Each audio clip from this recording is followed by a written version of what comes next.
First of all, thank you so much for making time for this interview. Oh, thank you. I really appreciate it. I know you're a very busy man. Oh, trying to. I'm trying to be as busy as possible. For those who don't know you, could you introduce yourself in a few words? Sure. My name is Mark Wayne Glasmire.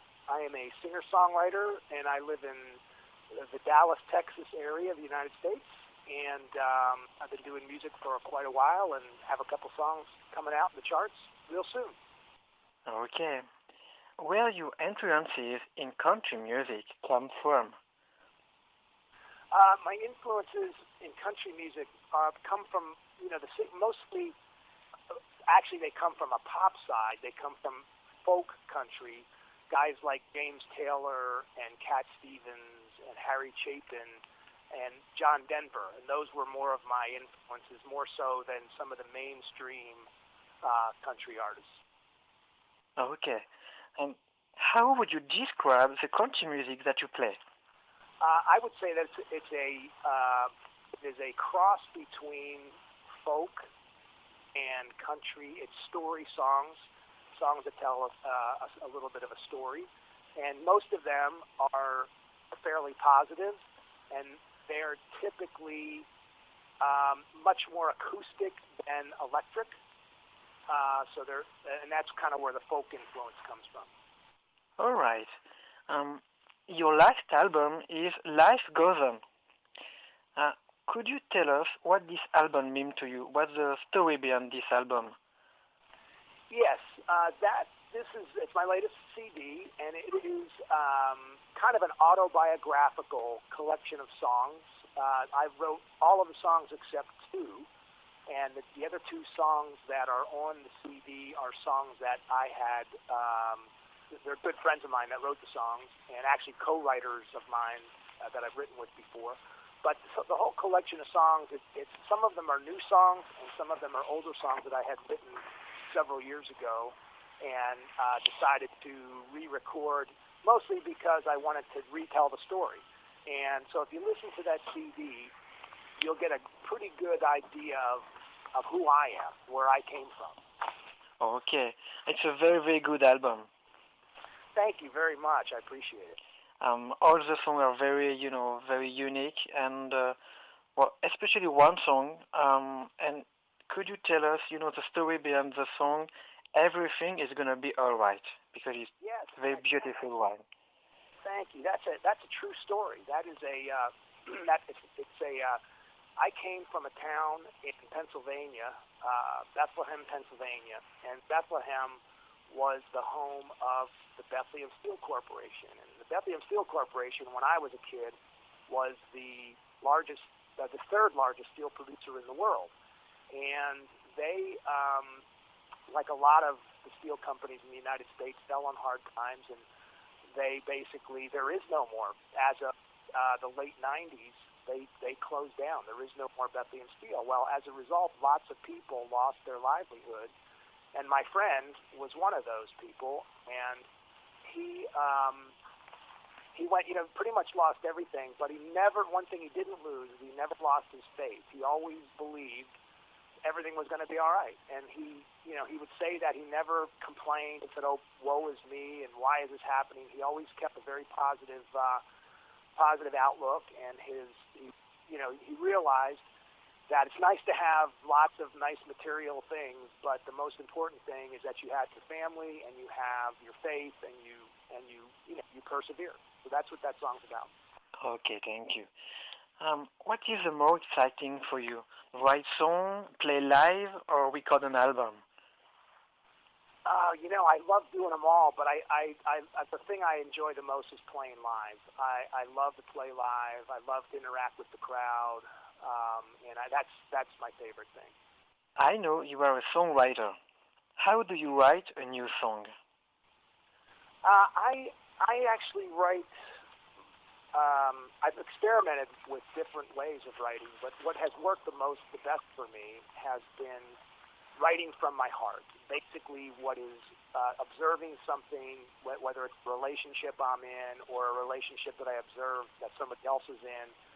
And I kind of write what I believe, and as opposed to trying to fabricate something, I write my version of the truth, and I typically start with a melody. I will typically have a melody in my mind, and I will play the melody, and then I will then write lyrics for it.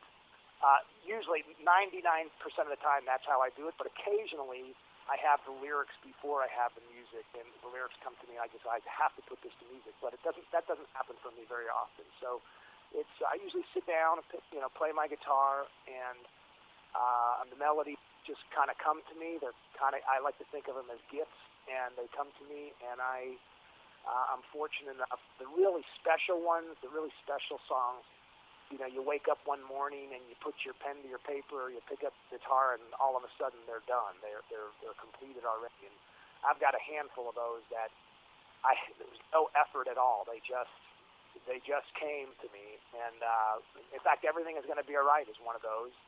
And my new single, which is coming out, called You Open My Eyes, that's another one that was I wrote that song in about 15 minutes. And it's just very special. I always like to tell people I think they come from somewhere else, but they're definitely gifts. Okay. You were in Nashville, Music City, USA for almost 10 years. That's right. Is it more easy to become a singer over here? Nashville is I loved living in Nashville. Nashville is a very good place, very creative place, but it's tough there because there's so many people that are very talented, and it's really hard to stand out. It's hard to really show what you've got. But I would say it's harder there than it is anywhere else. Okay. Each year, country music become more famous in Europe. How can you explain that?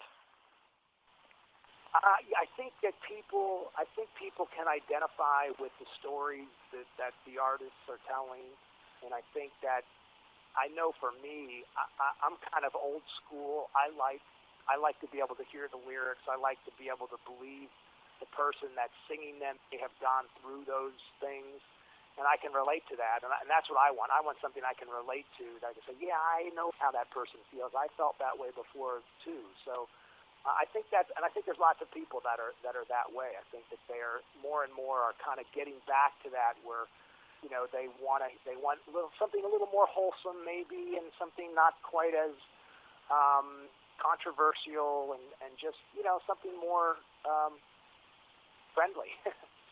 What is your best memory as a singer? My best memory as a singer is I did a show. A couple years ago, I opened a show out in California for Dierks Bentley, and it was for the Marines and naval personnel at the 29 Palms Marine Base in California. And I was fortunate enough to play there, and there were about 8,000 to 10,000 military personnel there, and half of these people had either just come back from overseas or were on their way over to either Iraq or Afghanistan. And so I got to perform for them, and I closed my set with the old Lee Greenwood song, Proud to Be an American, and everybody stood up. It still gives me goosebumps to even talk about it, but all of the military people stood up, and they all took their hats off, and they raised them up in the air, and they were singing, they were rocking back and forth and singing along with it. And it was by far the most rewarding moment I've ever had doing my music. Okay, great. I know you support the American troops.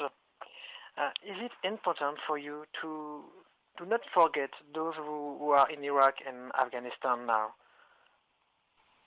Yeah, these guys are, whether or not we should be, whether or not we should be there or not, you can argue that all day, but they are there, so we need to support them and, let them know that we do appreciate, the sacrifice they're making to be over there. It is a big sacrifice, and of course, men and women have done that throughout our history, and it's just it's important to remember that they're there.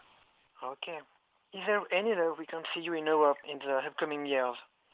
I hope so. I hope to be coming over to Europe, possibly even this year. I'm hoping to possibly perform at some festivals.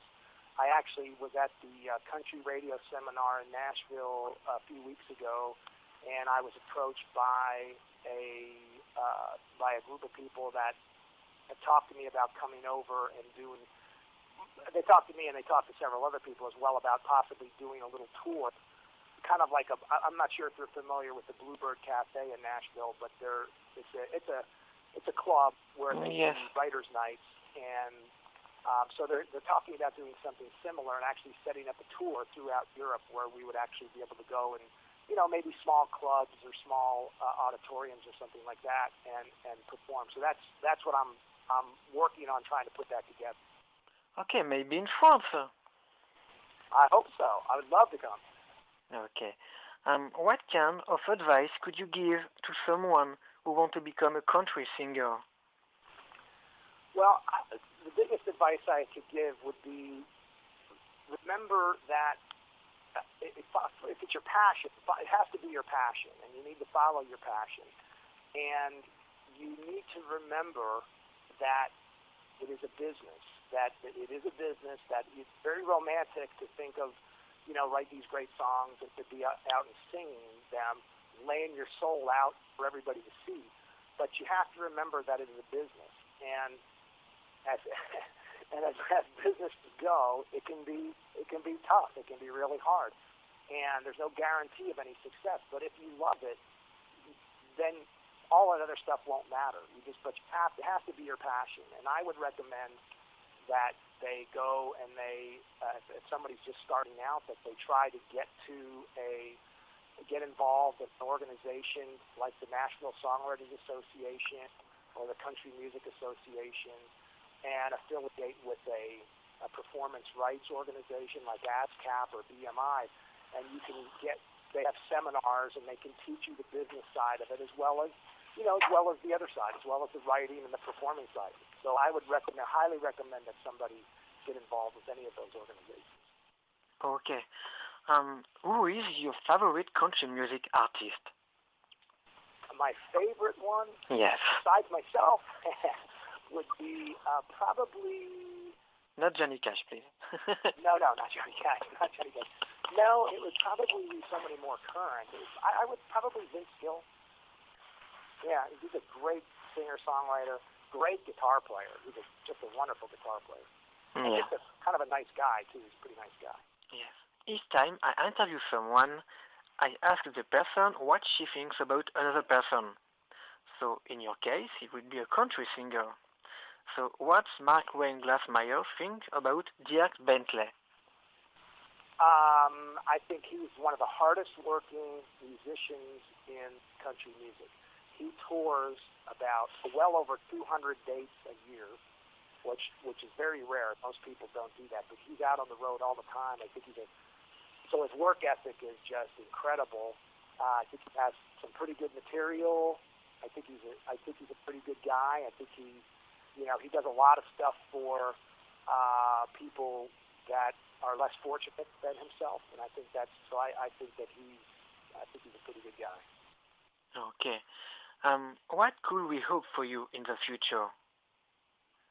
Well, I would hope that you would hope that I would have my health, and that I would continue to write songs that would inspire other people to look at life kind of as the glass is half full, and just that I would continue to be that my success would grow.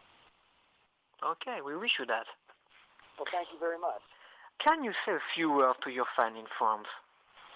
Yes, I would like to say thank you all for listening to my music.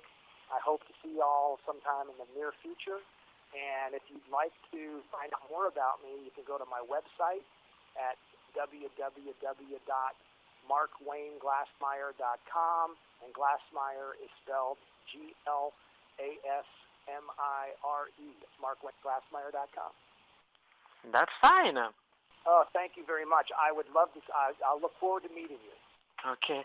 Thank you so much. Have a nice day. Okay, you too. Bye-bye. Bye.